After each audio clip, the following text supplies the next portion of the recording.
O Sala News de hoje está falando sobre paranormalidade. Nós convidamos aqui a parapsicóloga, que é a nossa muito querida Edna Pinheiro Amaral Andreão. Está faltando o Andreão hoje, né? Nós falamos no bloco anterior o nome dela todo, mas deixamos de falar o último sobrenome. Ok, ela é parapsicóloga muito querida por todos nós, porque já veio ao programa várias vezes. E a gente está debatendo, então, a paranormalidade. Quais são as ações, as vertentes, ou, como eu diria, as origens. As origens da paranormalidade? Então, pode ser pelo sofrimento. A criança, quando ela está no ventre materno, se ela tem a sobrevivência dela ameaçada. Por que uma criança nasce de 7 meses? 7 meses?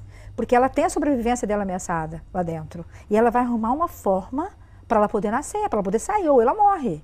Então, ali ela... Isso é provado, Edna? Hoje, dentro da ciência, a parapsicologia comprova isso diante de várias pesquisas e estudos que foram feitos. A criança que nasce de 7 meses, ela é uma criança que ela sofreu muito dentro do ventre materno. Então, ela precisa nascer porque ela precisa de sobrevivência. E aí, ali desencadeia a paranormalidade dela, porque ela vai arrumar uma forma para ela nascer. Então, essa criança, provavelmente, ela tem a paranormalidade dela, foi desenvolvida ali dentro, a sobrevivência dela foi ameaçada. Então, os recursos que ela poderia ter para sair dali, não resolve. Então, ela vai usar outros recursos.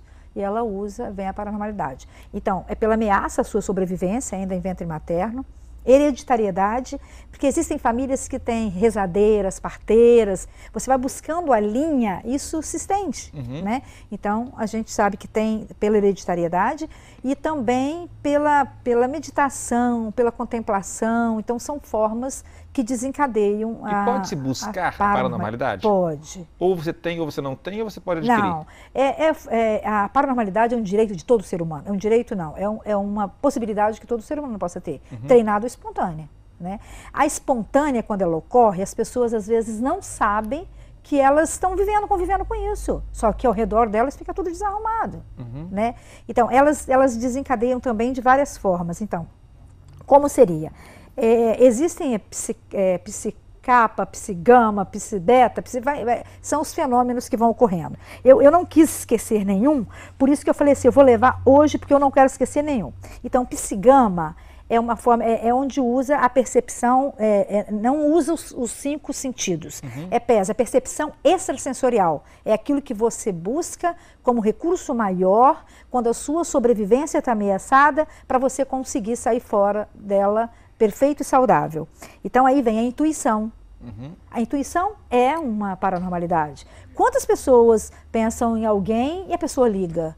Quantas pessoas têm que passar por um caminho, tem um projeto, do nada ele muda. Depois ele sabe que ali aquele trânsito estava engarrafado ou havia um acidente. Então, pela intuição.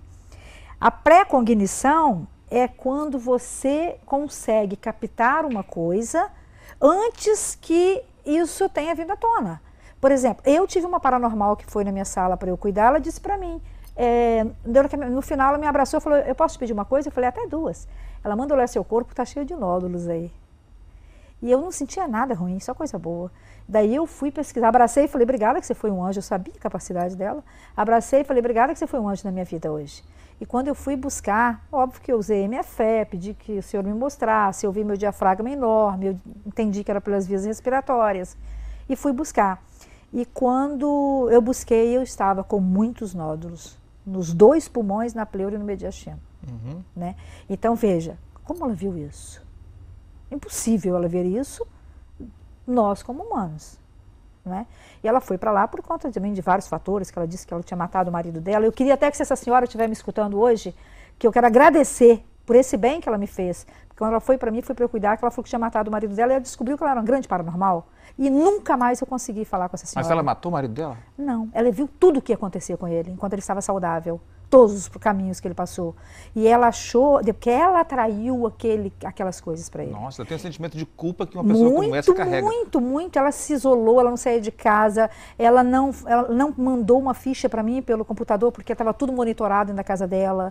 Quando ela assistia televisão, ela pensava numa coisa que alguém estava falando, antes que a pessoa falasse, ela já sabia. Ela achou que a casa dela estava monitorada por alguma coisa. Ela estava ficando louca, né? E ela foi para lá, ela entendeu isso, e na hora ela disse que ela tinha um amigo dela, que também ela tinha visto, e falei, ele está onde? Está numa parte. Já descobriram o que ele tem? Ela falou, não. Eu falei, corre lá, pede o médico. Você sabe o que esse homem tem? Pede um médico, agiliza tudo para que se salve seu amigo. E ela falou, estou indo para lá e vou fazer isso. Então eu quero hoje que se essa senhora estivesse me escutando, ela saiba o bem que ela me fez, né? Então, é através da pré-cognição. Eu também sempre fui muito pré-cognitiva, mas sofri muito. Eu imagino quantas crianças sofrem por aí. Porque quando meu pai fazia uma reunião com a gente, ele falava assim, vamos buscar a gente muito pobre, vamos buscar água no rio, por exemplo, e tem que subir a escada. Eu falava, fulano vai cair da escada. Ele falava, Edna não disse que nem quem vai subir a escada, mas eu já via caindo. E ele falava, Edna, deixa de ser rebelde e vem para a reunião. Deixa de jogar praga. Então, e o pior não era isso, é o sentimento de culpa que vem depois. Porque aí, bom, eu volto para a reunião, vai acontecer a reunião, e ele caía. E ela falava, sabe por quê? Ele falava, sabe por que ela caiu? Ele caiu porque você ficou atraindo para ele isso. E aí, quantas pessoas carregam sentimentos de culpa ao longo da vida, né? Tem aí a pós-cognição, que tem um programa no ar aí, que agora levou até na etapa passada para uma sala, tipo um ginásio fechado, para que a pessoa entendesse o que tinha acontecido naquele lugar. Uhum. Eu tenho na minha casa uma pessoa que é muito pós-cognitiva. Ele olha para você e ele fala, por que quando você tinha tantos anos você passou isso? E ele descreve a história, é lindo, é lindo, é lindo, né? Então ele é um pós-cognitivo. Ele vive uma coisa sua que nunca você tomou conhecimento e ele conta, ele relata. Às vezes, Wesley, quantas pessoas falam essas coisas com a gente não se dá conta. Ou acha que é espiritismo, espiritismo no sentido ruim da palavra, né? Não, isso é coisa de espírito. Não é.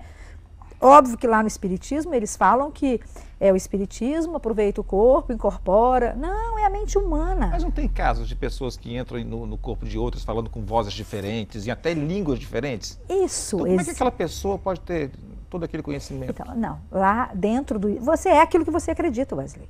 Se eu estou dentro do espiritismo, minha forma de compreender as coisas é uma. Se eu estou fora do espiritismo, é outra.